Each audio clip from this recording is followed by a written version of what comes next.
উল্লাপাড়ায় rail সেতুতে selfie তুলতে গিয়ে ট্রেনের ধাক্কায় 2 যুবক নিহত। উল্লাপাড়ায় রেল সেতুতে সেলফি তুলতে গিয়ে ট্রেনের ধাক্কায় 2 যুবক নিহত। সিরাজগঞ্জের উল্লাপাড়ায় রেল সেতুর ওপর সেলফি তুলতে গিয়ে ট্রেনের ধাক্কায় 2 যুবক নিহত হয়েছেন। বৃহস্পতিবার 12 মার্চ বেলা 2:30টার দিকে সিরাজগঞ্জ ঈশ্বরদী রেল সড়কের উল্লাপাড়া উপজেলার ঘাটিনা রেল সেতুর ওপর এ দুর্ঘটনা ঘটে। নিহতরা হলেন সিরাজগঞ্জের বেলকুচি উপজেলার দেলুয়া গ্রামের আব্দুল লতিফের ছেলে আলফি সানি 18 এবং একই উপজেলার ধুকুরিয়া বেড়া গ্রামের আক্তার হোসেনের ছেলে ফয়সাল 19।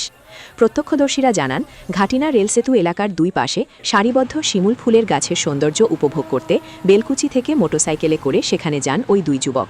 সেতুর ওপর উঠে শিমুল ফুলের দৃশ্যের ছবি ও সেলফি তোলার সময় ঢাকা থেকে রংপুরগামী রংপুর এক্সপ্রেস ট্রেনের ধাক্কায় তারা সেতুর নিচে পাথরের ওপর পড়ে যান। এতে ঘটনাস্থলেই আলফি সানির মৃত্যু হয়। গুরুতর আহত অবস্থায় ফয়সালকে উল্লাপাড়া উপজেলা স্বাস্থ্য কমপ্লেক্সে নেওয়া হলে চিকিৎসাধীন অবস্থায় তারও মৃত্যু হয়।